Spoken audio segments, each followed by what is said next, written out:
it's softly spoken with no strings tying you to me. I'm happy in your company with no emotion, 'cause my love deserves to be free.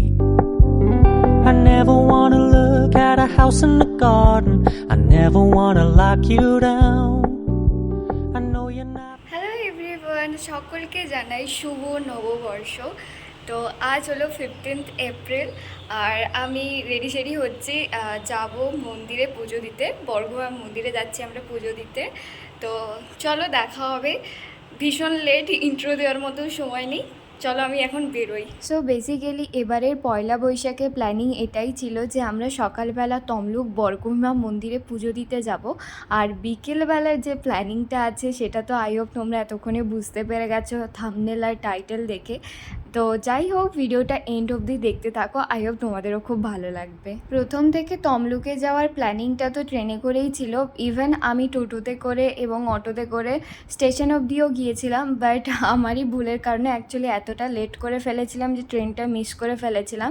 Sulochana তো ট্রেনের ticket কেটেও দাঁড়িয়েছিল, but ও আর ট্রেনে উঠলো না। দুর্গাচক থেকে একসঙ্গেই বাসে উঠে পড়লাম, বাট বাসটা এমনই ছিল, এত লড়ে লড়ে চালাচ্ছিল, আমাদের মনে হচ্ছিল যে পৌঁছতে পৌঁছতে মনে হয় 2-3টেই বেজে যাবে। তো যাই হোক, আমরা ওই 11:30-12টার দিকে বোধহয় পৌঁছেছিলাম। তারপর ওখান থেকে টোটো করে সোজা মন্দিরে পৌঁছে যাই। বাড়ির লোকেরা বলেছিল যে আজকের দিনে না যাওয়ার জন্যে, কারণ বিশেষত আজকের দিনটা খুবই স্পেশাল, তো মন্দিরে প্রচণ্ড ভিড় থাকবে।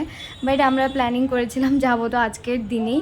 তো মন্দিরে অনেকটা আগে থেকে, অনেকটা বলবো না, কিছুটা আগে থেকে টোটো আমাদের নামিয়ে দিয়েছিল, তো ওখান থেকে আমরা হেঁটে হেঁটেই যাচ্ছিলাম। বাট মন্দিরের বাইরেটা দেখছিলাম ভীষণ ভিড় ছিল, রাস্তাটাতেও ইভেন ভীষণই ভিড় ছিল।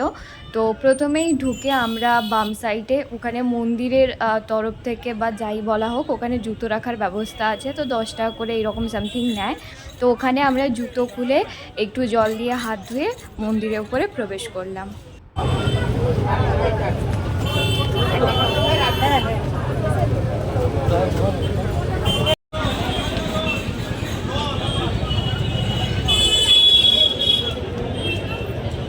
এরপর মন্দিরে একদম ভেতরে প্রবেশ করে ওইখানকার ভেতরের দোকানগুলো থেকে ডালি কিনে নিলাম পুজো দেওয়ার জন্য। এরপর ডালি কিনে বেরিয়ে যখন লাইন দেবো দেখছি, লাইন দেখে তো আমাদের মাথায় হাত, ওই ভোজনালয়ের সাইডে পুরো পেছন অবধি লাইন চলে গেছিলো। বাট আমাদের পুজো দিতে খুব একটা দেরি হয়নি, কারণ অঞ্জলি দেওয়ার লাইনটা খুব দ্রুত গতিতেই যাচ্ছিল, বাট পুজো দেওয়ার জন্য যে লাইনটা সেটা তো ভয়ঙ্কর লম্বা ছিল।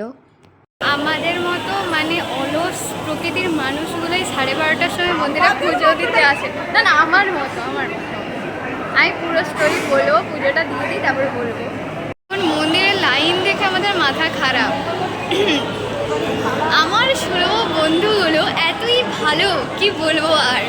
ঠিক আছে, ট্রেন এসে দাঁড়িয়ে আছে, টিকিট কেটে দাঁড়িয়ে আছে, কিন্তু আমি রেল গেটের এই সাইডে দাঁড়িয়েছি। এত লেট করেছে যে আমি ট্রেন মিস করে দিয়েছি।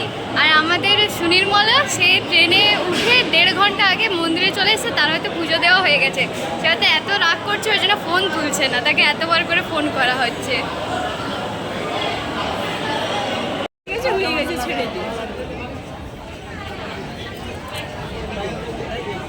তো পুজো দেওয়া কমপ্লিট হয়ে গেলে আমরা খাওয়া দাওয়া করতে চলে আসি, কারণ অলরেডি আমাদের প্রচণ্ড খিদে পেয়ে গেছিলো। তো মন্দিরের বিপরীতেই এই রেস্টুরেন্ট বলা যায়। তো এখানে সম্পূর্ণ খাওয়া দাওয়াটা নিরামিষ, কারণ এখানে ঠাকুরকে ভোগ দেওয়া হয়, তো সেটাই এখানে পরিবেশন করা হয়। এখানকার খাওয়ার দাওয়ার খুবই সুন্দর, আর শেষে যেই ছাঁচটা দেয় না, সেটা ভীষণ ভালো লাগে খেতে। তো যাই হোক, আমরা খাওয়া দাওয়া করে চলে আসি এখানকার রামসাগর পুকুর পাড়ে। আই থিঙ্ক আমি নামটা ঠিকই বলছি। যাই হোক, এখানে আসি কারণ একটু ছবি তুলবো আর একটু রেস্ট নেব বলে, কারণ খাওয়া দাওয়ার পর সঙ্গে সঙ্গে একদম বাস জার্নি করতে পারবো না। আর মন্দিরে এত ভিড় ছিল, আর কিছু ঘটনার কারণে তো ছবি তোলা হয়নি। তো যেহেতু বেরিয়েছি, এত সুন্দর করে সেজেছি, তো ছবি তুলতেই হবে। তো ওখানে কিছুক্ষণ ছবি তোলার পর রেস্ট নেওয়ার পর আমরা চলে আসি আর বাসে উঠে বাড়ি। এরপর বাড়ি পৌঁছে একটু দেরি না করে সঙ্গে সঙ্গে ফ্রেশ হয়ে রেডি হয়ে গেলাম, কারণ বিকেলের পর থেকে যে প্ল্যানিংগুলো ছিল সেগুলোর জন্য তো অলরেডি আমি লেটেই চলছিলাম। তো আমি যাচ্ছিলাম আমার লাইফের আরও একটা ড্রিম অ্যাচিভ করতে ইন 2026। তো আমি পারচেস করছি আমার লাইফের ফার্স্ট আইফোন। হ্যাঁ, অনেকের কাছে এটা খুব নর্মাল ব্যাপার, বাট আমার কাছে এটা অনেকটাই বড় ব্যাপার। একদিকে অনেক হ্যাপিও ছিলাম, আবার অপরদিকে অনেক নার্ভাসনেসও কাজ করছিল। কি জানি, এখন তো ভাবলে মনে হয় যে ওই দিনটাতে যে আমি কি করছিলাম কি না করছিলাম, স্পেশালি ওই মুমেন্টে আমার যেন মাথা কাজ করাই বন্ধ করে দিয়েছিল। বাট ওখানে যাওয়ার পর এত কিছুর মাঝখানে যখন আনবক্সিং করার ওই মুমেন্টটা আসে, যখন আমার সামনে বক্সটা দিয়ে বলে এবার তুমি আনবক্সিং করো, তখন যে আমার মাথার মধ্যে কি চলছিল আমি এক্সপ্লেন করতে পারবো না।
তো এরকম একটা মোমেন্টে তো আমি নিজেকে নিজেই বিশ্বাস করতে পারছিলাম না যে এতদিন যেটা আমি সোশ্যাল মিডিয়াতে দেখেছি, সার্চ করেছি, আজকে ফাইনালি সেটা আমার হাতে আছে। তো আমি আমার ওপরওয়ালার কাছে, আমার লাইফের কাছে অনেক গ্রেটফুল এরকম ব্লেসিং আমাকে দেওয়ার জন্য। আর যখন ফার্স্ট ভিডিওটা আমি আমার আইফোন থেকে নিলাম, আই ক্যান্ট এক্সপ্লেন জাস্ট। তো যাই হোক, এরপর ফোনের ফুল সেটিং থেকে শুরু করে পেমেন্ট পর্যন্ত তো অনেকটাই সময় লেগে গেল। বাই দ্য ওয়ে, আমি ফোনটা পারচেস করেছি ফুল ক্যাশে, কোনো ইনস্টলমেন্টের ঝামেলাতে যাইনি, কারণ আমার মোটিভই ছিল যে আমি যদি ফোন নিতাম তাহলে আমি ক্যাশেই নিতাম। তো এরপর সোজা বাড়ি পৌঁছে আমরা গিফট ওপেনিং করছিলাম। কৌশিক মোবাইল স্টোর থেকে পারচেসের জন্য যে গিফটটা দিয়েছে আমাদের সকলের তো খুব খুব পছন্দ হয়েছে। ইভেন ফোনের privacy, glass protector and back cover সম্পূর্ণ ওনাদের তরফ থেকে ফ্রি ছিল। Okay, now let me share with you the story. শুধুমাত্র যে ভিডিও বানানোর জন্যে বা আমি এরকম একটা প্ল্যাটফর্মে আছি বলে এত বড় একটা পারচেস করলাম তা নয়। এটা আমার অনেক দিনের ড্রিম, স্বপ্ন বলা যায়।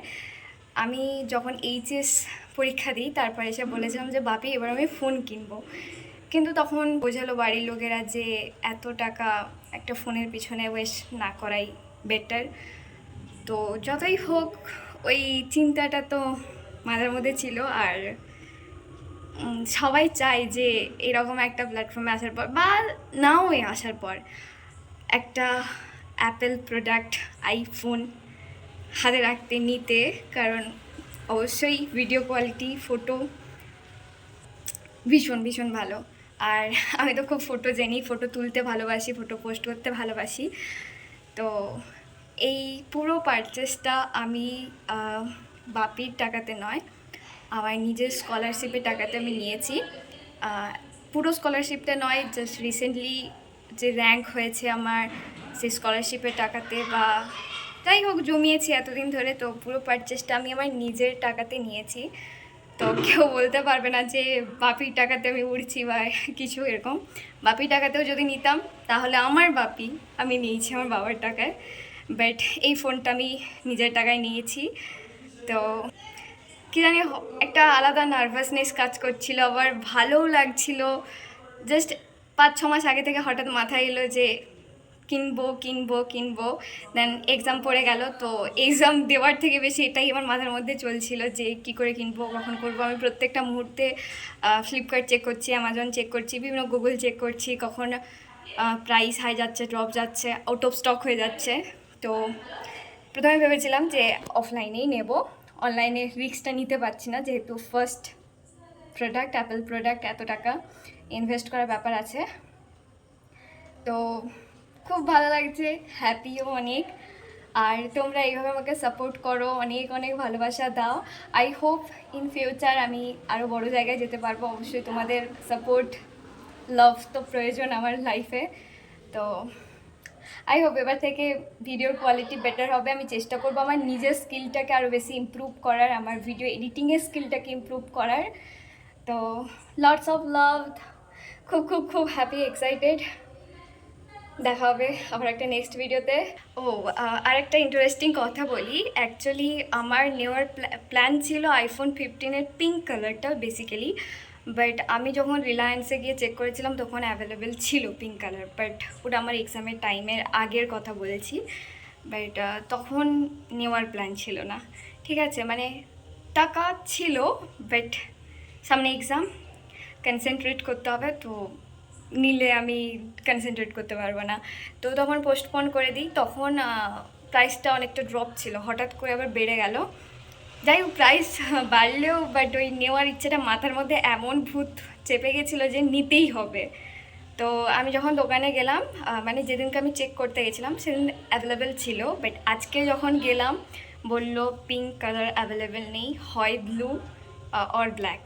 তো একবার খোঁজ করতে বললাম ওনাদের যে মেন ব্রাঞ্চ আছে, মানে কৌশিক মোবাইল স্টোরের যে মেছাদার ব্রাঞ্চ আছে বা যেখান থেকে ওনারা তোলে, তো ওখানে কন্ট্যাক্ট করা হলো যে আছে এরকম পিঙ্ক অ্যাভেলেবেল আছে। তো প্রথমে ওনারা বলছিল হ্যাঁ আছে, আপনি নেক্সট দিন আসুন, আজকে বুকিং করে যান। বাট যখন সব কিছু কনফার্ম করতে বললাম তখন কনফার্ম করে জানালো পিঙ্ক অ্যাভেলেবেলই নেই। তো ভাবলাম যে ঠিক আছে, যা আছে তাই চলে যাবে। তো নিয়ে নিলাম ফাইনালি স্কাই ব্লু কালার। আপাতত আমি এখন আমার ভিভো Y100 দিয়ে শ্যুট করছি, বাট নেক্সট টাইম ভিডিও আইফোনেই আসবে। তো কালারটা ভালো। অ্যাকচুয়ালি পিঙ্ক কালার কেন নেওয়ার কথা ছিল, কারণ স্কাই ব্লুটা সবাই ইউজ করে ওভারঅল মোস্টলি, কারণ বয়েজরা তো বেশি এটা ইউজ করে। তো পিঙ্ক কালারটা স্পেশালি গার্লসদের জন্যেই হয়, বয়েজরা কখনো ইউজ করে না। তো ভাবছিলাম যে পিঙ্ক নেই, একটু ইউনিক হবে, যেহেতু স্কাই ব্লুটা খুবই কমন। বাট ভাগ্যবশত পিঙ্ক কালারটা পেলাম না, তো স্কাই ব্লু নিয়ে নিলাম। এটাও বেস্ট কালার, খুব ভালো, খুব ডিপ নয়, একদম পেস্টেল কালারের ওপর। হ্যাপি, খুব খুব খুব খুব খুব খুব হ্যাপি, অনেক হ্যাপি। তো লাইক, শেয়ার, কমেন্ট করতে একদম ভুলবে না, আর সাবস্ক্রাইব তো একদমই নয়, অবশ্যই সাবস্ক্রাইব করো আমার চ্যানেলকে। দেখা হবে নেক্সট ভিডিওতে, বাই।